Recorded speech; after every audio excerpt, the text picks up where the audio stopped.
नमस्कार साथियों, स्वागत है आपका दृष्टि आईएएस के इन फोकस प्रोग्राम में। मेरा नाम है मनीष।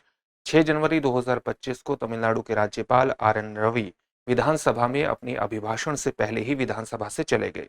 राजभवन ने इसका कारण ये बताया है कि राज्यपाल के अभिभाषण से पहले राष्ट्रगान नहीं बजाया गया, जो कि संविधान और राष्ट्रगान के अनादर को प्रदर्शित करता है।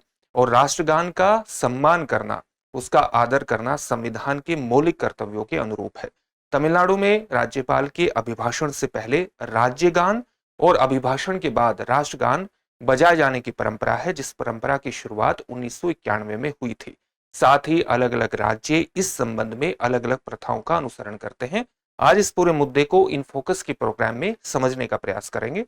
सबसे पहले देखते हैं कि इस पूरे टॉपिक के अंतर्गत किन पक्षों पर बात होगी। सबसे पहले हम खबर को विस्तार से जान लेंगे। इसके बाद देखेंगे कि राजभवन और तमिलनाडु सरकार का जो राज्यपाल के अभिभाषण से पहले राष्ट्रगान न बजाए जाने की जो एक तरह से घटना घटी है, इस पर राजभवन का क्या दृष्टिकोण है और तमिलनाडु सरकार का क्या दृष्टिकोण है। साथ ही अन्य विधानसभा में किस प्रकार की प्रथा का पालन होता है राष्ट्रगान को लेकर के, राष्ट्रगान को बजाए जाने को लेकर के।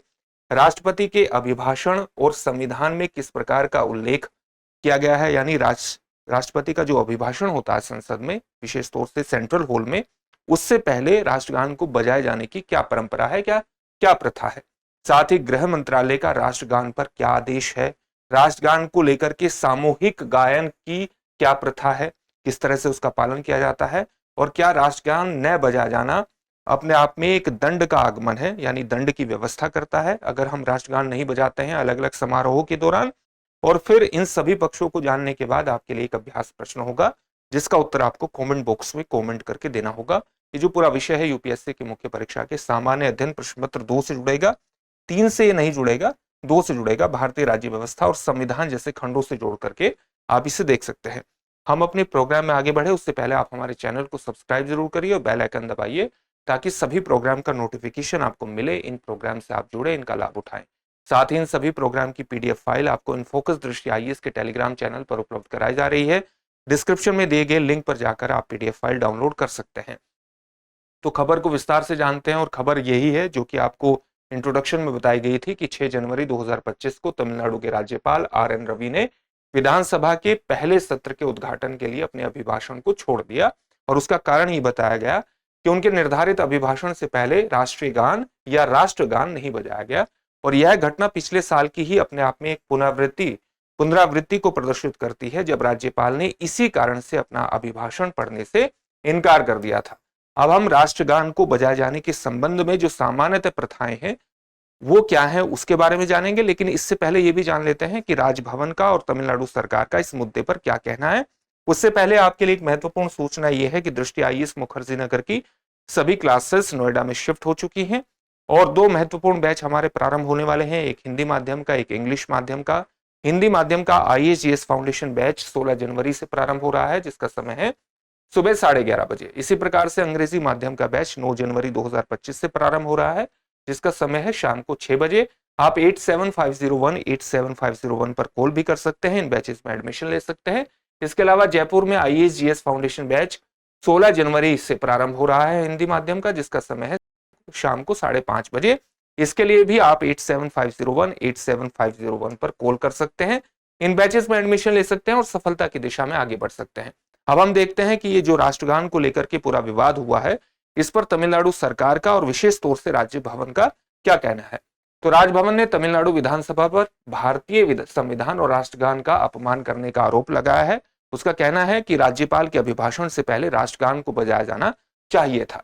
राजभवन ने यह भी कहा है कि राष्ट्रगान का सम्मान करना संविधान में निर्धारित एक मौलिक कर्तव्य है, और मौलिक कर्तव्यों का उल्लेख संविधान में कहां आया है, संविधान के भाग 4A में आया है, और आप ये जानते हैं। और इसमें आर्टिकल आता है हमारा आर्टिकल 51A, और आप ये भी जानते हैं कि आर्टिकल 51A का जो सब सेक्शन A है उसके अंतर्गत ये सीधे तौर पर आता है कि राष्ट्रगान का सम्मान करें या आदर करें।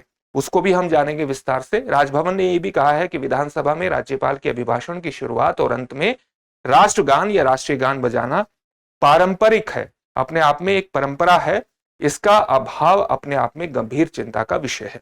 तमिलनाडु सरकार का इस पर क्या रवैया रहा है, उसने क्या किस प्रकार से अपना बचाव किया है। तमिलनाडु सरकार का इस पर यह कहना है कि राज्यपाल के अभिभाषण की शुरुआत में राज्यगान तमिल थाई वजतु बजाया जाता है। इसका तमिल अनुवाद आप देख लीजिएगा, इसका तमिल उच्चारण आप निश्चित रूप से देख लीजिएगा कि तमिल में इसका उच्चारण किस प्रकार से किया जाता है। तो राज्यगान राज्यपाल के अभिभाषण से पहले बजाया जाता है और अभिभाषण के अंत में राष्ट्रगान बजाए जाने की परंपरा है। और यह प्रथा 1991 में शुरू हुई थी, जब जयललिता के नेतृत्व वाली AIADMK की सरकार थी और उस दौरान जो राज्यपाल थे वो भीष्म नारायण सिंह थे। इसके पहले राज्यपाल जो है वो विधानसभा में आते थे, अभिभाषण पढ़ते थे और चले जाते थे। उससे पहले 1991 से पहले ये व्यवस्था थी। तो ये हमने जान लिया दोनों के विचारों को।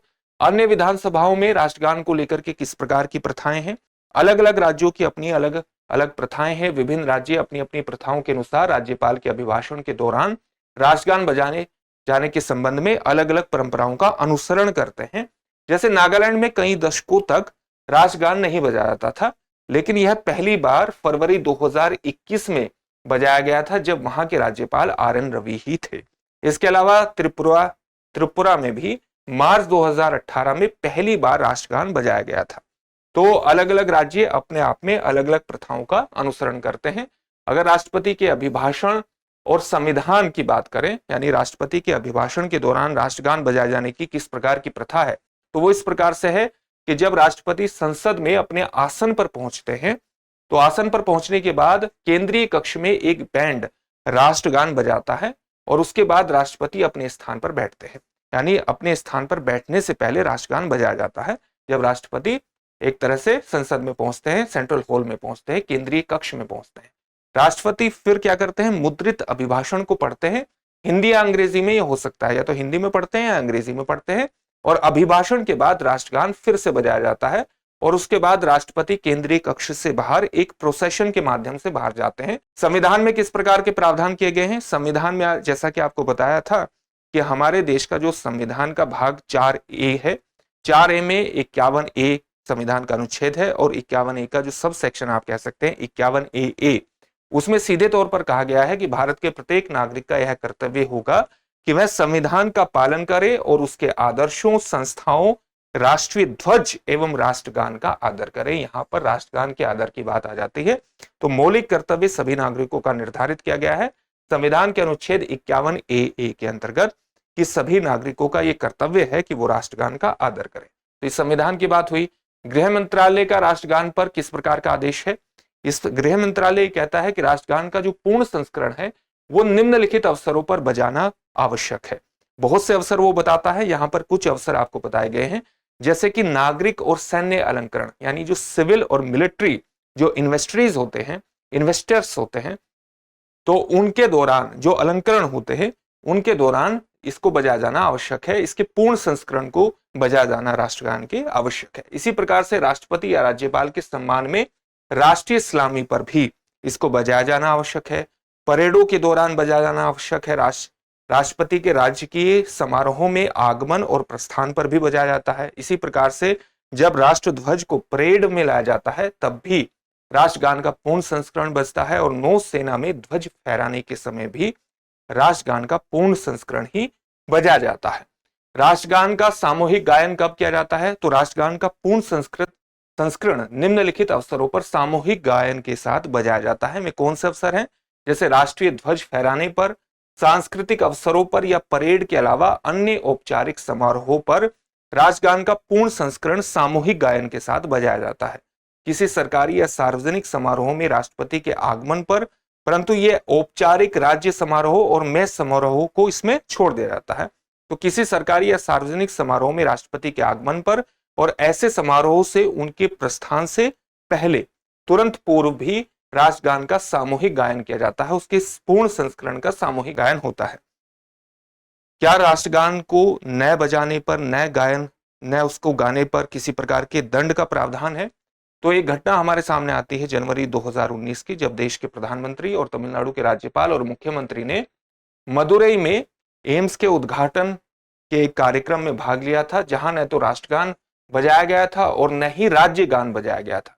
तो न तो राज्य गान बजाया गया, न राष्ट्रगान बजाया गया। तो एक महिला वेम्बू महिला का नाम है वेम्बू। वो मद्रास हाई कोर्ट में उन्होंने याचिका दायर की जिसमें सूचना और प्रसारण मंत्रालय से राष्ट्रगान न बजाए जाने पर दंड लगाने के नियम बनाने का आग्रह किया गया। अदालत ने इस याचिका को खारिज कर दिया और यह कहा कि सरकारी कार्यक्रमों में राष्ट्रगान बजाए जाने के लिए कोई भी नियम अनिवार्य नहीं है और यह अपने आप में एक पारंपरिक प्रथा है, एक ट्रेडिशनल प्रैक्टिसेस है। तो ये पूरा मुद्दा हमने समझ लिया। अब इससे संबंधित एक प्रश्न देख लेते हैं। प्रश्न क्या है? भारतीय संविधान में राष्ट्रगान के सम्मान को कौन सा अनुच्छेद निर्धारित करता है? आपके ऑप्शन क्या है? अनुच्छेद 51A, अनुच्छेद 51AC, अनुच्छेद 51AE या अनुच्छेद 51AG। इस प्रश्न का उत्तर आप हमें कमेंट बॉक्स में कमेंट करके जरूर दीजिए। फिर से एक नए सेशन में आपसे मुलाकात होगी। धन्यवाद।